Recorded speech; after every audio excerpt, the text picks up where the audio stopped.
hardest search of our lives for most of us. Finding someone to be happy with in bed and out of it. It's never easy. I just got lucky. Very lucky. In fact, in our Good Sex Guide survey, people ranked finding your perfect partner as harder to achieve than becoming Prime Minister. So, how do you find and fall in love with your ideal soulmate? And how do you make sure they fall for you? Tonight, the Good Sex Guide goes in search of love. Oh, Doctor! Oh, hello. Sorry to interrupt. My name's Miss Rushforth. Rush as in charge, Forth as in Roadbridge. Yes, you're here for work on your personality. That's right. Well, I'm wanting to liven up my relationship as my boyfriend is bored with all the things I enjoy, like amateur dramatics and listening to radio too. We do have a serious case, don't you? I think it's a charisma graft, complete removal of your dullness glands, and a totally rebuilt sense of humour, I'm afraid. Oh, really? Well, in for a penny to the frying pan. Yes, well, this way. My friend Dean recommended you. He says you did Take That, and they're my favourite group. Yes, they wanted sarcasm and arrogance removed, and a sort of amiable, vacuous personality put in. Worked rather well, didn't it? Oh, what's in here?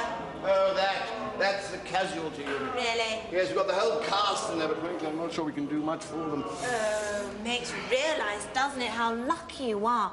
I always say, if you've got a sense of humour, you're halfway there, don't you think? Yes, I'm glad, Miss Rushforth, you said that. It's reminded me to reduce the size of your annoyance cavity. Well, glad to be of help. Well, this is your room. Make yourself comfortable. Nurse Bruno will look after you. We'll operate this afternoon, so try not to form any stupid opinions before then. Okie dokie. See you later, alligator. This one will need a full treatment. Do you think it'll work, Doc? It should do, but let's give her a couple of big tits as well, just to make sure. Whatever lengths you're prepared to go to for a relationship, it's still not easy to find love. So tonight, we go lover shopping.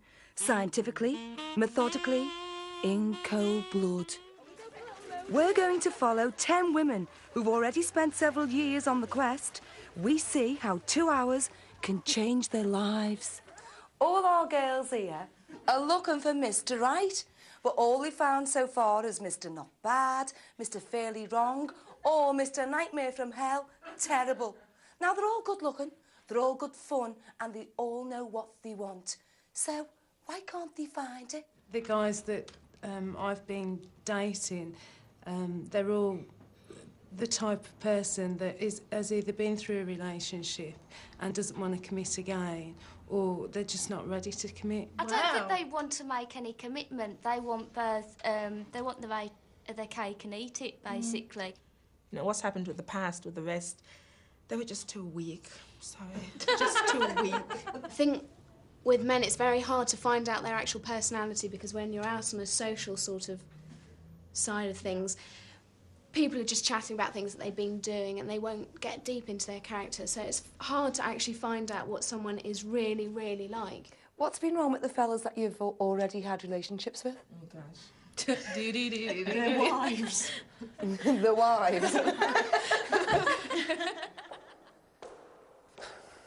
So if it isn't easy to find that special someone, you need all the help you can get. Maybe this book's the answer. How to Marry the Man of Your Choice by Margaret Kent. She reckons that any woman can make any man fall in love with her and want to marry her.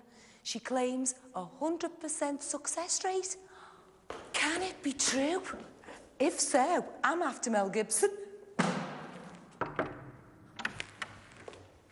There's 4 steps in getting married. First, you have to meet enough men so that you find Mr. Right. Secondly, you have to interview him for the job of your husband. Third, if you want to be his wife, you have to act like his wife. And then the 4th step is getting the commitment. But is it that important in this day and age for a woman to be married? Oh, heavens no. I don't think that a woman who doesn't want to be married should get married. But I find that women do want to marry, and I find that even those that don't want to marry want a committed relationship. Isn't it in some ways a little bit calculating though? And of course it is. The art of romance is left to die like some old rose. This is highly calculating, highly manipulative, but it's like knowing the rules of any game. The better you know the rules, the more fun it is to play.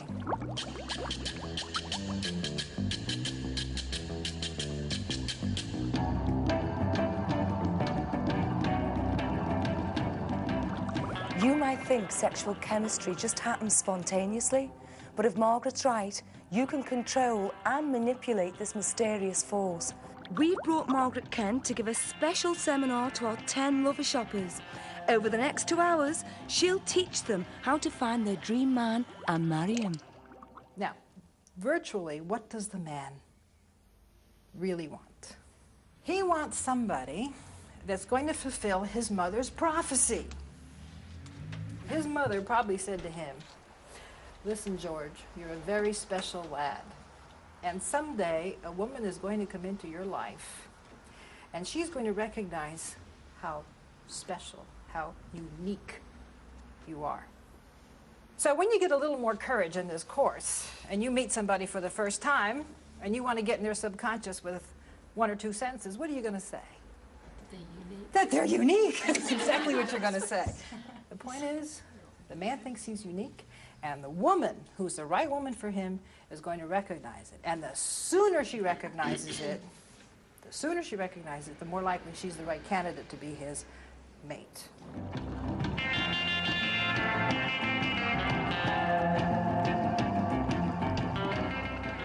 All right, we're going to go to places on dates. Don't think of the date as a place for you to go get entertained. Think of a date as an opportunity to get this guy to fall in love with you.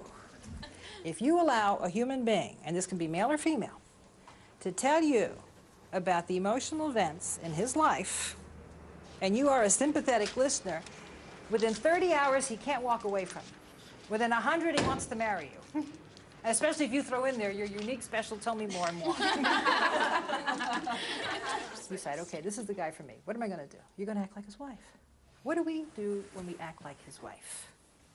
It's very important at that stage for the man to think and to realize that you do look like a couple. So you want the world to start saying, "Oh, Mr. and Mrs. So-and-so. Oh, or is that your husband? Oh, or is that your wife?" And start having him invest emotions in things that are going to be part of your future nest. For example, if you have a dog, and you know he likes dogs,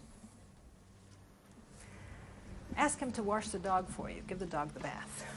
Now, the first time he gives the dog a bath, he's really doing you a favor.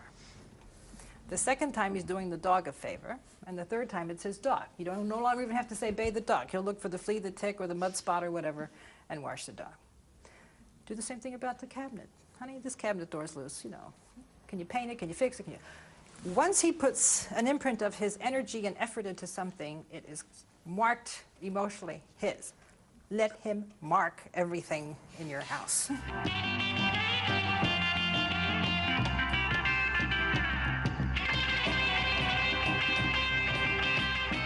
You should have a marriage between 6 to 12 months. We have never had a failure. All I can say at this point is, send me your wedding invitation.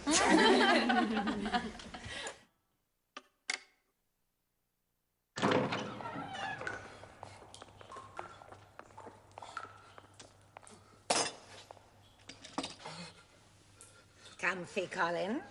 I just wanted a little chat. Comfy? I'm in agony. Ah, agony. Exactly what a mother feels when she sees her daughter being taken advantage of. Understand? 5 years is long enough, Cole. Ah, so 6'2", can't you just slack it up a bit, please? Oh, look. Here's your checkbook, Colin. And I can hardly believe my eyes. It's only got your name on it. Oh, no way, not the joint account. Yes, you can have the joint bank account, I'm sorry. Good. Now we're getting somewhere. Pass the tongs, Susan. Now, I'm just going to remove those nasty things. No! And give them to Susan for safekeeping. The BMW. She can drive it. I'll insure. You can have the BMW. You can have it. Okay, I'll catch the bus. Oh no. Now, just the big one left, Colin. Come on, Col. That big sign of commitment. I've got mine on already. Oh, no. I think it's I do, actually, Colin. But you don't know what you're asking. Maybe. But we do know what you haven't been asking, Colin. And it's time you did. Get the finger clamp. Huh? Is the ring ready? Don't scream, dear. It's the happiest day of your life.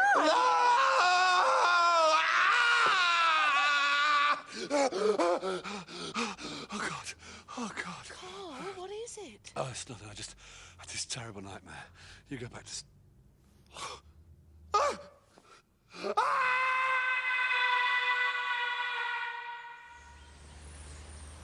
Now, Margaret Kent's advice puts our girls in a predatory role, and that may seem a bit unnatural.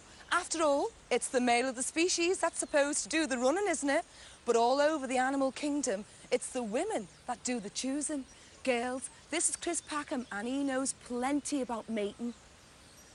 Males will be committed to the females. The females will force that commitment. They'll make them build nests, spend all their time building nests. Birds like wrens may make 6 nests. They take 3 days each. 18 days of the breeding cycle, they're doing nothing other than making nests to suit a female. So the fella's got to be good at nest building? He's got to be good at nest building, he's got to be good at providing food for the female, and then also providing food for the chicks. And all of this is a guarantee that he can't be off mating with other females, which he'd like to do. Most males would rather be promiscuous than monogamous. But you know, after they've done the bifters, do they stay together for life? Females will make them stay together because they will want that type of commitment. And they would like to stay together for life because if they hold a territory, then when it gets really tough in midsummer and they have to feed their young, they'll know where all the food is. It's a bit like knowing your neighbourhood and where the shops are. You need to get to the shops quickly to feed your babies. If you spend too long dithering around in the wrong shop, in the wrong place at the wrong time, then the chicks are going to go hungry. Are human beings quite like the animal kingdom, then? They're much more like it than we like to admit. We tend to forget that we're animals. We're a little bit arrogant about that, and we underestimate just how much our breeding strategies, if you like, are related to animals, yeah. So it seems that Margaret Kent is only asking our girls to follow the natural animal instincts. But will her methods mean they catch their prey? Find out after the break. It's a couple of weeks since Margaret Kent's seminar, so I've come to Birmingham to check out the progress of 3 of our girls. Come on, me lovers, let's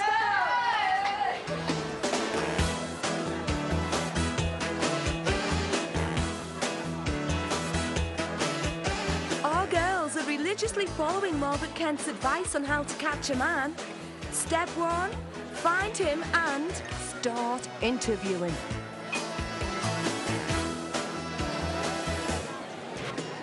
After listening to Margaret, it's certainly given us the confidence to go up to men and actually approach them, because you can be standing in a nightclub or in a pub or whatever and you think, he doesn't want to talk to me, but you don't know until you actually go up and say to him, what's unique about you? I think you're getting to know the people better because you're asking the right questions. I think it breaks the ice as well with them. You know, you can talk to them without being afraid to approach them or anything.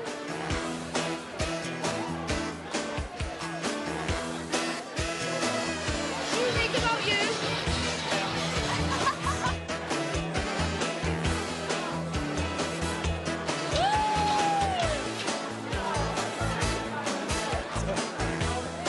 I went up to one and I said, I've been watching you for the last 10 minutes and I think there's something really unique about you. Tell me what it is. And he looked at me with this puzzled look on his face and he went, I'm stuffed if I know.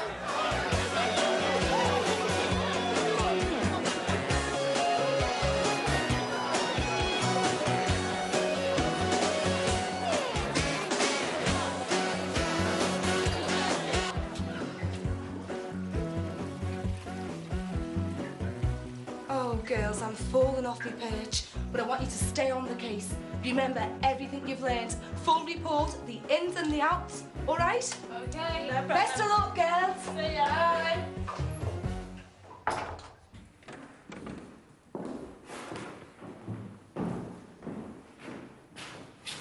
John Marshall. Yes. Miss Mary Myers. I'm answering your advertisement for a breeding partner. How do you do? I shall now commence my compatibility questions. Do you want to have a baby? Yes. By what method? Barclaycard. Purchased from which baby shop? Sainsbury's. Harrods. Do you smoke? No. Drink? No. Snore? No. Fart? No. Do your nostril hairs quiver when you breathe? Sometimes. Are you a warm and caring person? Yes. Darling. That completes my compatibility questions. You have passed. Congratulations. Miss Myers, do you want to change everything about me? No. That concludes my compatibility questions. You have passed. Let us proceed to Harrods. Miss Myers, please hold on a moment. I want to perform touching on you.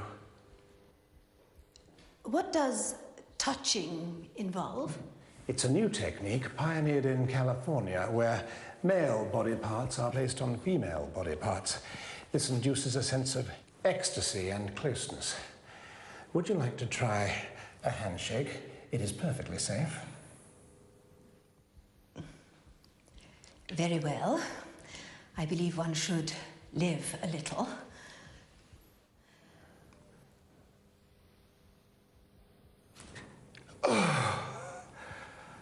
Right. Let us go. Just like that? Do you not even wish to know if I enjoyed it?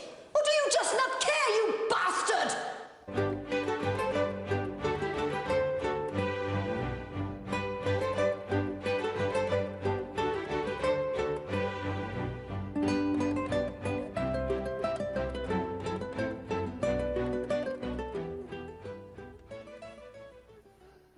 It's been 7 weeks now since our girls first heard the Margaret Kent lecture. 2 of them haven't managed to date anyone, although they have been practising the lines in front of the mirror like mad.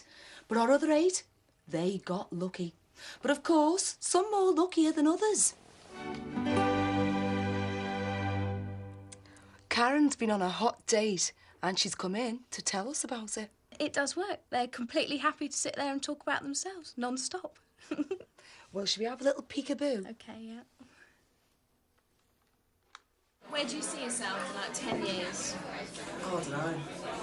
I'd like to really make myself big, successful in one area. You know, I definitely want to have children by that time as well. So when did you realise that you were sort of unique? I don't know how to say unique, but, I mean, everyone's unique in a way. Everyone has their own niche. Just mine is stronger. But have you found it quite easy to talk to me? I talk to you all night. You just go on and on and on. Your smile. Fall in love with that smile. Brilliant. I was really impressed at your technique, because not only did you talk about the past, you said to him, what will you be doing in 10 years' time? I interviewed him, didn't I? Did you have a bit of a smooch? Yes. At the end of the date, he took me home and then, yeah, we had a kiss then, yeah. Another of our lover shoppers, Annie, had a dinner date as well, and we were there to eavesdrop. Kind of Harry met Sally scenario. Oh, yes. Girls and boys can't be friends without going out with each other at some stage in their relationship. And we went out. Do you think that's true? Yeah, I do actually. I know people who reach a certain stage in life and then are seriously on the hunt for a partner, any bloody partner. Anyone who will say, anyone who will me. take them. You know, yes. I'm there, get that rock on your Permanently got a ring in the top, but you know. No, I agree. Not for me. Oh, Annie, why didn't you ask him more of Margaret Kent's questions? Well, I didn't agree with a whole load of Margaret Kent's questions, so I just thought, you know, a lot of the things that she wanted to know, he was saying on his own, so I didn't kind of feel there was the need to keep prodding him and grilling him. And what happened to Unique?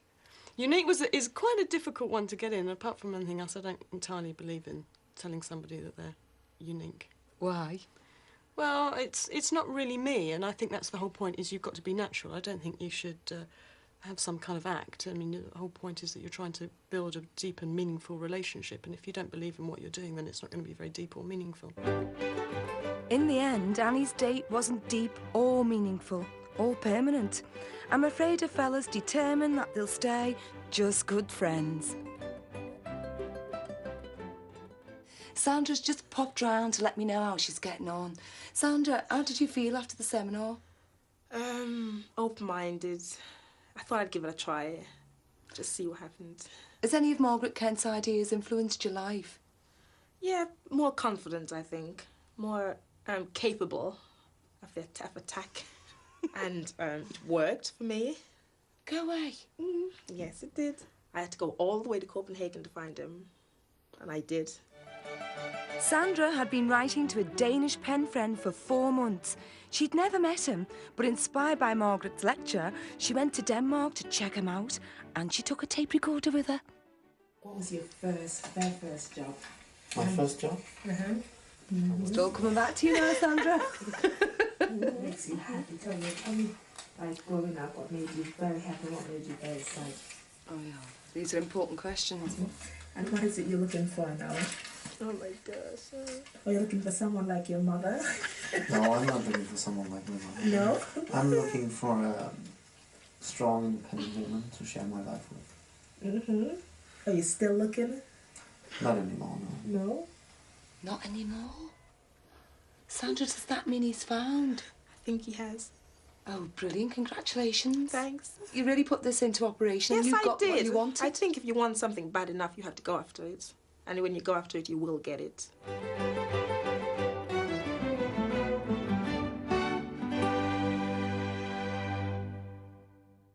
Well, I'm here in Copenhagen for a very special occasion. Yes, 3 weeks later, there I was, a guest at Sandra's wedding. I do. I now pronounce you to be man and wife. But hey, didn't her new husband mind being reeled in like a prized trout by these techniques? She wasn't using any techniques on me. If she was, I wouldn't marry her. Why did you fall in love? Well, it just happened. Or did it? Sandra knows better, but she's not telling. Margaret Kent guarantees a wedding within 2 years, so we can't judge yet whether her methods are foolproof.